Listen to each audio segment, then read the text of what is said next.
이번 학기 강연은 이제 하이데가의 그 예술 철학을 가지고 한번 같이 고민해 보겠습니다. 인생은 짧고 예술은 길다 이런 얘기가 있는데 우리가 하고자 하는 것은 그 예술의 긴 과정을 연구하는 것이 아니라 과연 예술이란 무엇인가? 과연 예술의 본질은 무엇인가? 그래서 하이데가는 예술의 본질을 어떻게 사유했는가? 또한 예술의 본질을 사유함으로써 하이데가가 철학적으로 얻고자 하는 그의 어떤 목표의식은 과연 무엇인가? 과연 하이데가가 강조하고 있듯이 과연 현대기술 문명을 극복할 수 있는 새로운 어떤 삶의 대안으로서 예술이라는 것이 과연 그 의미를 가질 수 있는가? 이런 것들이 이번 학기 강연의 아주 주요한 주제가 될 수가 있습니다. 근데 예술에 대한 하이데가 논의는 대체로 1930년대 중반 이후에 시작되고 있습니다. 어떻게 본다면요, 하이데가 전체 철학을 사실은 대표할 수 있는 것은 기술과 예술의 문제라고 할 수가 있습니다. 독일에서도요, 하이데가가 이제 기술에 대한 강연을 시작하는 것이 대체로 1940년대 말에 시작하고 있습니다. 그래서 유명한 이제 브레멘 강의라고 있는데요. 브레멘 강연이라고 있는데 이 강연에서 하이데가가 이제 현대 기술의 본질에 대한 논의를 하고 있습니다. 그런데 이 강연의 원래 커다란 주제는 무엇이냐면 예술과 기술입니다. 그래서 우리가 기술과 예술을 함께 논의해 가면서 과연 예술이라는 것이 오늘날 우리 시대에 어떤 의미를 가질 수 있는가를 고민해 가는 것이 이번 강연의 우리 초점이 될 수가 있습니다. 근데 예술도 어려운데 철학적으로 이제 예술의 본질을 사유해야 합니다. 또 철학도 뭐 다른 어떤 철학자의 철학이 아니라 이 현대를 대표하는 더 나아가서 플라톤 이래 진정 새로운 철학의 지평을 열고 있는 이 하이데가의 사유를 가지고 우리가 예술의 본질에 접근해 가야 됩니다. 그러니까 이 강연은 어려운 강연이 될 수밖에 없습니다. 또 예술에 대한 논의를 하이데가가 뭐 예를 들어서 존재와 시간처럼 뭐 하나의 책에서 논의하는 것이 아니라 다양한 책에서 하이데가가 예술에 대한 논의를 하고 있습니다. 그래서 이번 강연은 저 자신도 많은 사실은 노력을 해야 돼요. 과연 제가 구상했던 이 계획을 다 마칠 수 있을까? 저 자신도 사실은 걱정과 두려움 앞에 있습니다. 하지만 우리 선생님들이 이 어려운 시간에 이렇게 참여해 주시기 때문에 저도 최선을 다해 갖고 제가 가지고 있는 역량만큼 뭐 열심히 공부해서 같이 선생님들과 논의할 수 있는 그런 시간을 갖도록 하겠습니다. 그래서 오늘 강연의 전체적인 주제는요, 하이데가 예술 철학 전체가 어떻게 전개되고 있는가, 이 전체 구도에 대한 논의가 첫 번째 논의가 되는 것이고요. 다음 두 번째는 과연 그 예술 작품의 근원에서 하이데가가 과연 누구를 겨냥했는가, 누구를 겨냥해서 과연 무엇을 극복하고자 했는가, 그것이 이제 오늘 강연의 두 번째 중심 테마가 될 수 있습니다. 그래서 오늘 제가 그 페이퍼 앞에 이 사진 한 장을 제가 붙여놨습니다.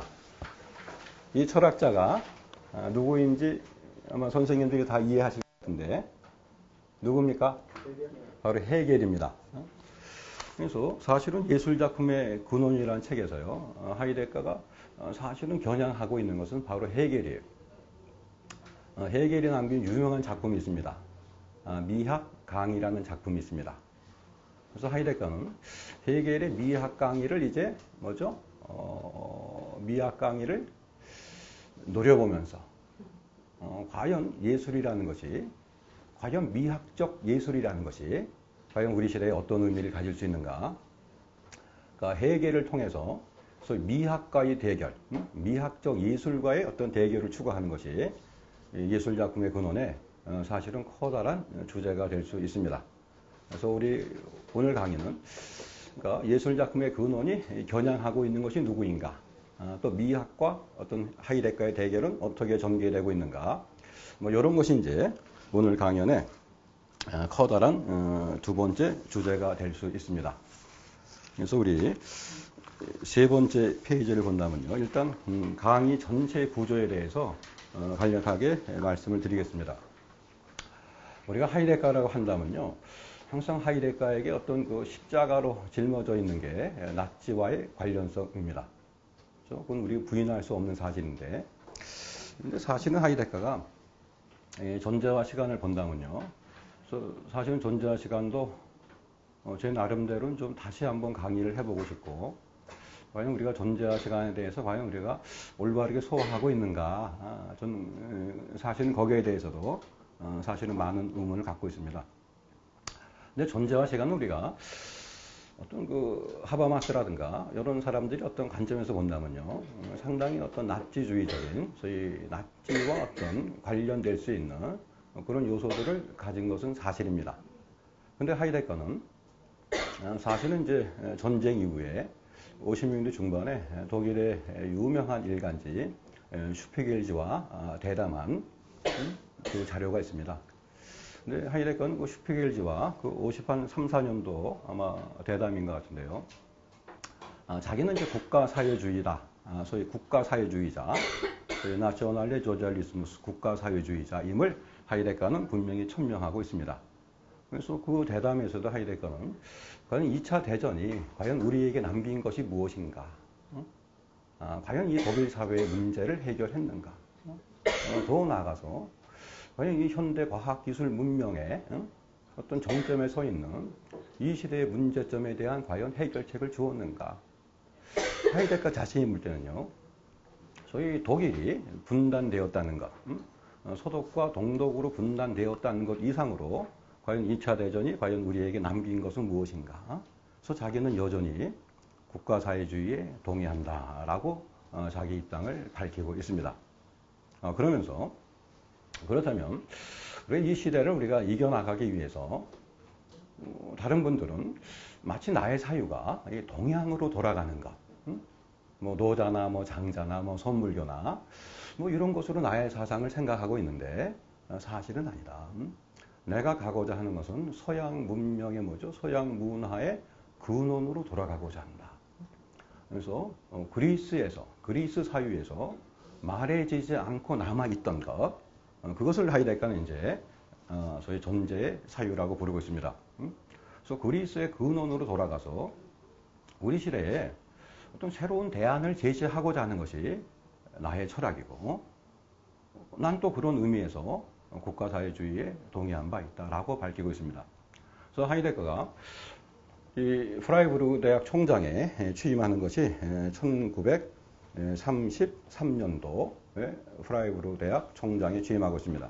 근데 하이데거는 어떤 정치적인 어떤 자기 욕망, 어떤 정치적인 이해관계에서 프라이부르크 대학 총장에 취임한 것이 아니라 자기 나름대로는 이제 국가사회주의 이념을 실현하는데 자기도 기여하고 싶었고, 또 그걸 통해서 뭡니까?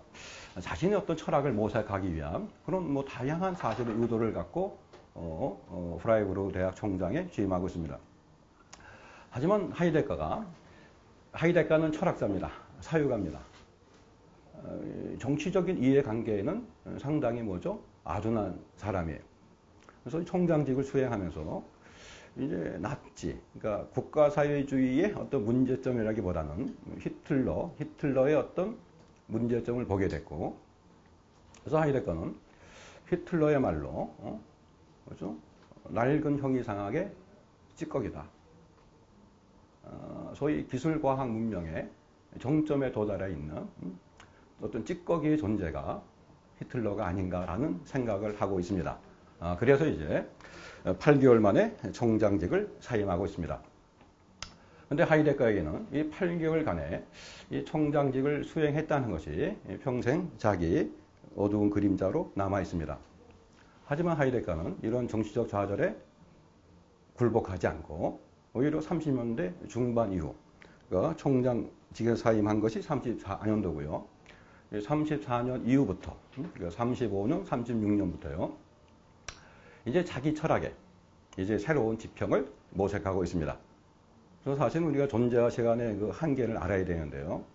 사실은 하이데거가 존재와 시간을 발견한 다음에 바로 사실은 수정 작업에 들어가고 있고, 뭐 그런 것이 이제 우리 이정표에 소개되어 있는 근거의 본질이라든가 진리의 본질이라든가 혹은 뭐죠?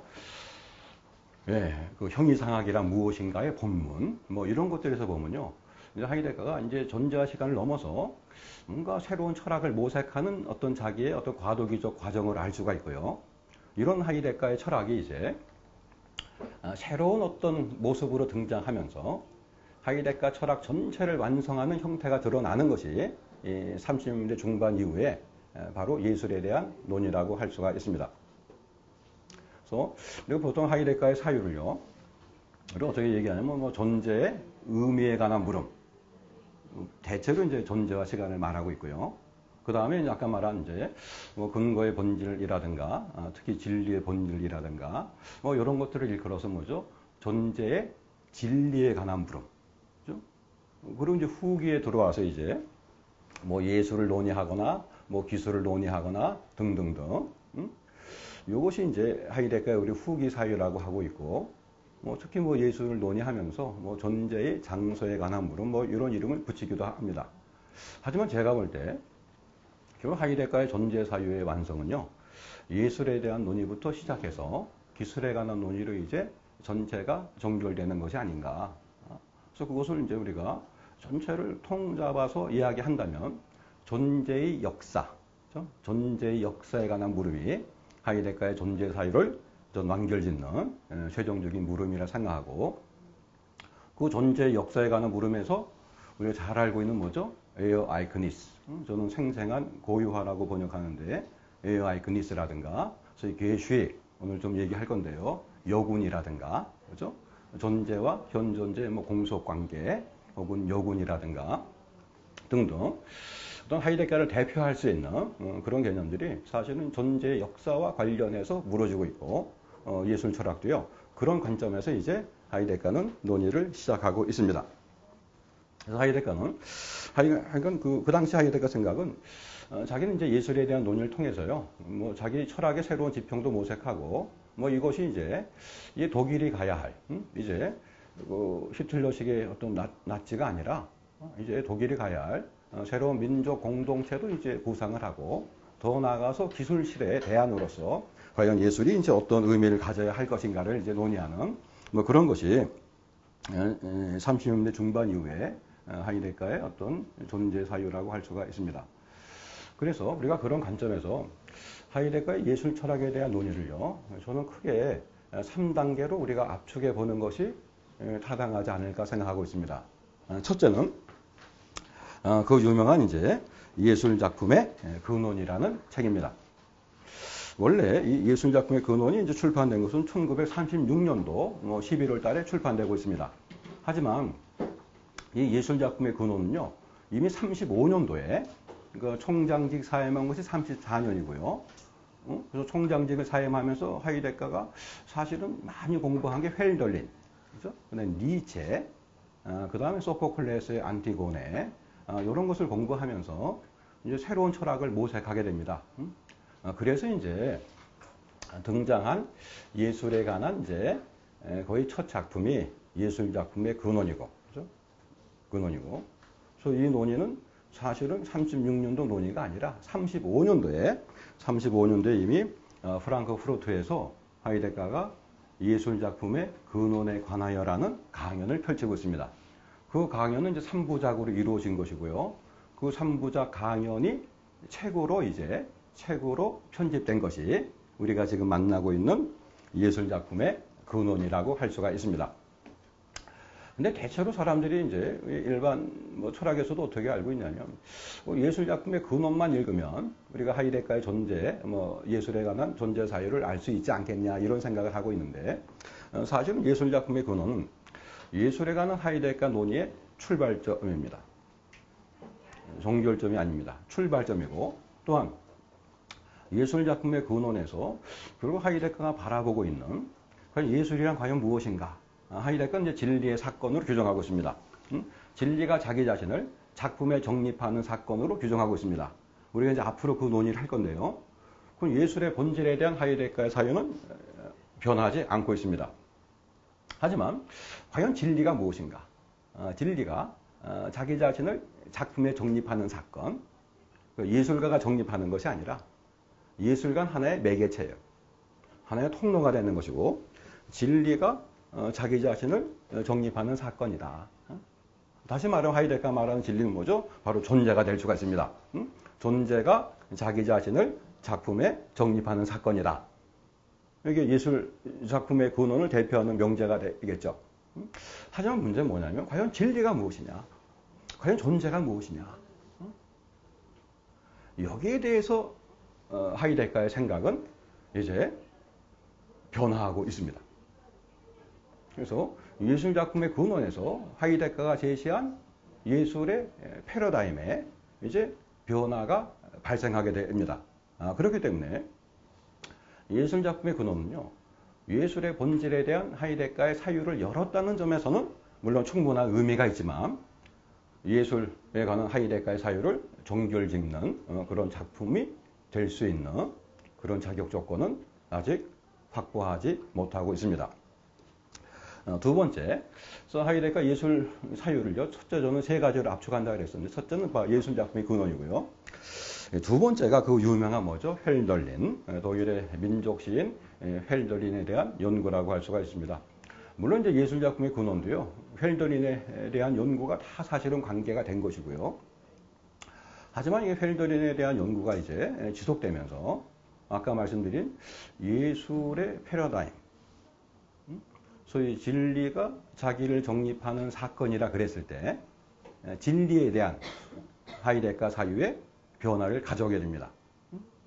그래서 이 헬덜린 연구라는 것이요, 저는 하이데거 존재 사유를 이해하는데 사실은 너무너무 중요하다. 하지만 우리 철학계에서 헬덜린의 어떤 헬덜린의 작품에 대한 하이데거의 연구가 과연 어느 만큼 과연 진행되고 있어 왔는가, 저는 좀 상당히 좀 의문을 가지고 있습니다. 그래서 이 헬덜린에 대한 연구도요, 그래서 하이데거는 헬덜린의 송가를 중심으로 해서 소위 헬덜린을 존경하는 마음에서 헬덜린의 송가를 해석해서 헬덜린에게 사실은 혼납하는 그 책을 세 권을 남기고 있습니다. 그 세 권이 우리가 잘 아는 첫째는 이제 게르마니아와 라인강, 게르마니아와 라인강. 이 책이 이제 전집 39권. 이게 1934년도, 35년도 작품이에요. 그 34년도 뭐 겨울방학에서 시작해서 뭐 35년도 아마 봄학기까지 강연한 내용이 수록된 것이 게르마니아와 라인강입니다.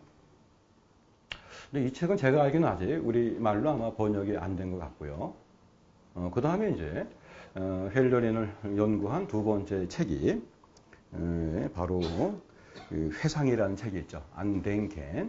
회상이라는 작품은 전집 52권이고 41년도, 42년도예요. 우리가 이 연도를 이제 중시해야 되는데 그 이유는 제가 조금 이따 말씀을 드리겠습니다. 그래서 이 회상이라는 작품은 죽은 제 친구 신상희 교수랑 그 이강희 교수님이 번역해서 출판이 되어 있습니다. 하지만 이제 많은 사람들이 사실은 제대로 읽지 않고 뭐 저도 뭐 건성으로 좀 봤습니다. 제 친구가 열심히 노력을 한 작품인데 제가 게을르기 때문에 그래서 우리 이번에 강연하면서 당연히 이 책에 대한 언급도 한번 시도를 하겠습니다. 근데 세 번째 작품은 이제 이스터, 그 헬덜린 성가 이스터라는 성가가 있습니다. 그 이스터를 해석해서 헬덜린에게 헌납하는 그런 책을 발간했습니다. 이게 전집 53권 1942년도 작품입니다.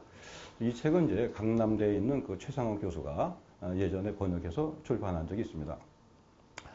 그런데 이 하이데거의 헬덜린 연구는요, 사실은 크게 두 단계로 나뉘어져요. 30년대 중반 이후, 그러니까 총장직에서 사임하면서 헬덜린 연구에 전념하는데, 그때 발표된 작품이 뭐죠? 아까 지금 말씀드린 게르마니아와 라인강이에요.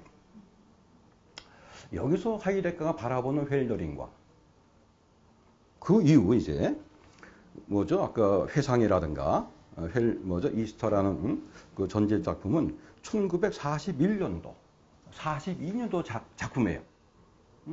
그러니까 그 게르마니아와 라인강이 헬들린에 대한 하이데거의 초기 연구 작품이라면, 그죠? 그 초기라고 좀 붙이기도 뭐한데, 아이가 헬들린에 대한 하이데거의 어떤 그 초기 단계의 어떤 연구 작업의 산물이 게르마니아와 뭐죠? 라인강이라면, 40년대 이후, 적어도 하이데거가요, 38년도에 강의하는 게 세계상의 시대라는 작품을 강의하고 있습니다.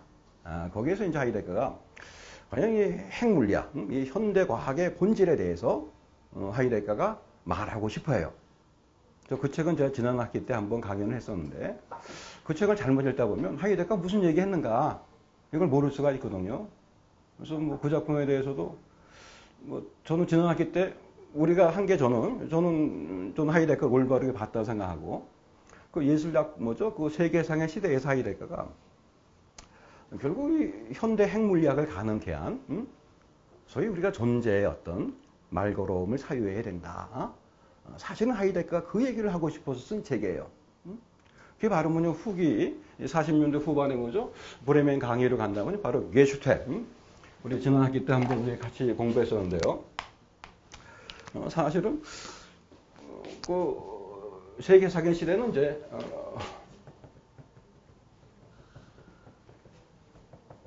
이건 제가 알기로는 38년도 작품이에요. 여기서 하이데거가 현대 과학을 특히 하이데거가 이제 핵물리학을 언급하고 있는데요. 이미 하이데거는 38년도에요. 이 책을 쓰면서 결국 현대 과학을 가능케 한 소위 핵물리학. 적어도 하이데거가 그 책에서 언급하는 게 뉴턴도 사실은 언급하고 있고, 또 아인슈타인도 언급하고 있고, 더 나아가서 이제 하이젠베르크를 최종적으로 사실은 언급하고 있습니다. 그게 사실은 암암리에 다 깔려 있는 책이고, 그래서 그 책의 마지막에서 하이데거가 사실은 하고 싶었던 얘기가 뭐냐면, 우리가 그 불확정성의 원리를 가면 어떻게 됩니까? 결국 통계학적인 접근을 할 수밖에 없거든요. 지금까지 계산 가능하다고 생각했던 것들이 이제 계산 불가능성으로 밝혀지게 되고, 계산 불가능하기 때문에 뭡니까? 인간은 뭐죠? 더욱더 자연을 계산해 나갈 수밖에 없어요. 그러니까 더욱더 자연을 계산해 나갈 수밖에 없게 만드는, 그죠? 불확정성의 원리라 그래서 계산을 포기하는 것이 아니겠죠? 이제 보다 더 정밀한 계산 구조로 가는 거예요. 그래서 인간으로 하여금 자연을 뭐죠? 끊임없이 계산해서, 소위 자연에 대한 뭐죠? 인간의 욕구를 달성하도록, 인간을 사실은 부추기고 있는 저 그림자의 세계, 그걸 사실은 봐달라는 것이 세계상의 시대에 사실은 하이데거가 하고 싶은 얘기고, 그게 이제 48년도, 49년도 강연인데요. 브레멘 강의에 오게 된다면, 여기 소개된 작품이 이제 우리 지난 학기에 하는 뭐 기술에 대한 물음 뭐 이런 책에서요. 게슈텔에 대한 얘기를 하고 있죠. 우리 지난번에 이런 했었는데요. 그러니까 자연과 인간까지를 포함한 자연을 뭡니까?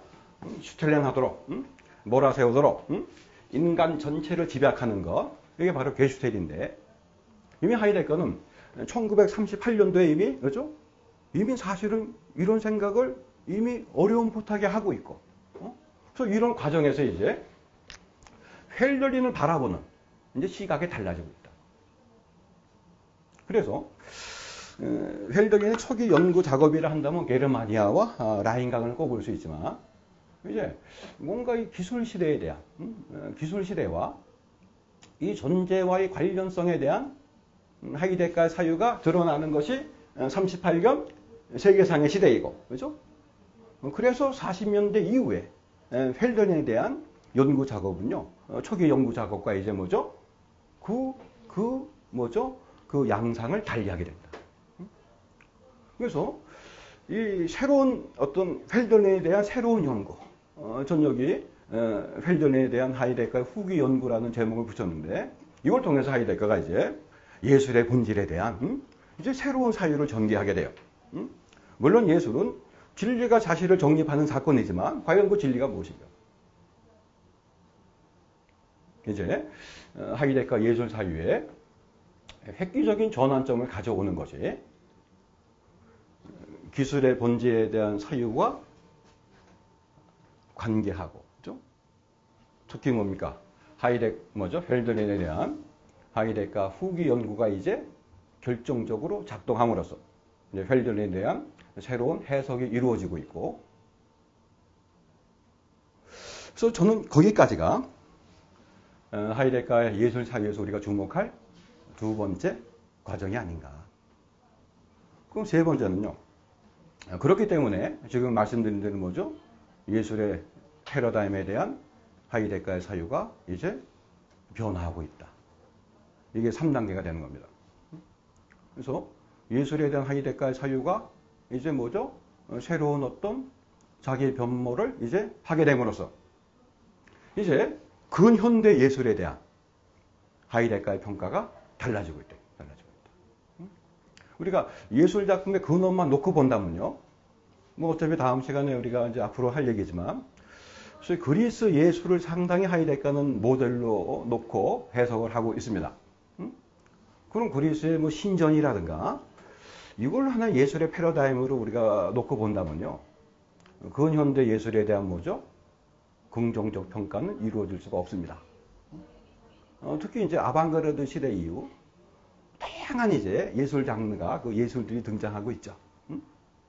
뭐 추상 미술만 뭐 칸딘스키만 등장하는 게 아니라 뭐 큐비즘도 등장하고 있고, 또 우리가 파울 클레도 등장하고 있고, 이런 새로운 어떤 현대 작가에 대한 사실은 평가가 예술 작품의 근원에서 얘기하는 예술의 패러다임을 가지고는 상당히 사실은 뭐죠? 부정적일 수밖에 없고 뭡니까?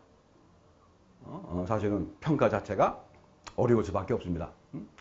하지만 헬더린을 통해서 이제 새로운 어떤 예술의 패러다임을 가지게 되고, 그래서 이제 근현대 예술에 대한 하이데가의 재평가가 이루어지는 것. 그래서 이제 예술이 과연 어떤 의미에서 이 새로운 시대에 우리 삶의 어떤 지평의 대안이 될 수 있는가를 밝히고 있는 것. 이것이 하이데가의 우리가 예술 자유를 우리가 공부할 때 우리가 주목해야 될 저는 세 번째 단계라고 생각하고 있습니다. 그래서 이 베제트라는 독일의 철학자가 전하는 그 책에 보면요. 하이데가 그렇기 때문에 이제 예술 작품의 근원 제2부를 내가 써야 되겠다. 특히 그때는 파울 클레를 언급하고 있어요. 파울 클레 작품 안에서 예술의 변화가 나한테 다가서고 있다. 그래서 예술 작품의 근원은 예술의 본질에 대한 사유는 있지만 결국 진리가 무엇인가? 아까 말씀드린 대로 예술의 패러다임에서는 내가 실패한 작품이 아니냐. 그래서 예술 작품의 근원 제2부를 쓰는 것이 이제 내가 가야 할 길이다. 라고 하이데가가 이제 자기 고백을 하고 있다고 합니다. 근데 하이데가 연구가들이 하는 얘기는요. 하이데가가 예술 작품의 근원 제2부는 물론 쓰지 않았지만 헬더린에 대한 후기 연구가 사실은 예술 작품의 근원 제2부에 해당할 수 있고, 또 이제 뭐 파울 클레라든가 현대 회화에 대한 하이데가의 논의가 이것 또한 이제 예술 작품의 근원 제2부로서의 어떤 충분한 의미를 갖는 것이 아닌가라는 것이 하이데가를 아주 깊이 있게 공부하는 전문가들의 어떤 입장이라 할 수가 있습니다. 그래서 저는 이번 학기 강의를 통해서요. 이런 3단계 과정을 우리가 전체적으로 한번 밟아가자. 이것이 이제 저의 취지가 되고 있습니다. 그래서 이제 첫째는 예술작품의 근원. 이것은 오늘부터 시작해서요. 3부자 강연이니까 가급적인 이제 오늘부터 시작해서 4번의 종교를 하고요. 오늘은 이제 하이데가와 헤겔이고, 다음 시간은 이제 여기 4페이지 보면요. 오늘은 이제 예술의 정말이란 개념을 중심으로 이제 하이데가와 헤겔을 다룰 거고요. 2강, 3강, 4강은 그 예술 작품의 근원이 3부작으로 이루어졌으니까 사물과 작품, 작품과 진리, 진리와 예술 요 3단계로 나누어서 이제 뭐죠? 예술 작품의 근원을 마치고, 그 다음에 5강, 6강, 7강은요. 헬더린의 작품에 대한 하이데가의 초기 연구를 우리 한번 공부하고요. 그 다음에 헬더린의 작품에 대한 하이데가의 후기 연구를 2번에 나누어서 검토해보고, 그 다음에 이제 마지막 과정에 그럼 이 변화된 예술의 패러다임을 통해서 하이데거가 현대 예술을 과연 어떻게 평가하고 있는가? 뭐 요것을 저는 이제 8강, 9강, 10강으로 사실은 잡아놨습니다.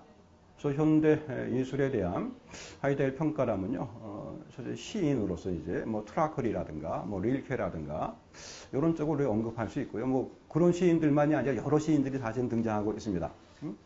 그래서 시인들의 얘기를 한 뭐 두 차례 정도. 그 다음에 마지막으로 이제 뭐 세잔이라든가 뭐 파울 클레라든가 뭐 칸딘스키라든가 이런 작품에 대한 하이데거의 평가. 그래서 이제 어떤 의미에서 과연 예술이 우리 시대의 어떤 기술 시대의 대안이 될 수 있는가. 뭐 이런 것을 모색하면서 전 10강을 마무리 짓는 것이 제 나름대로는 바람직하다 이렇게 생각하고 있습니다.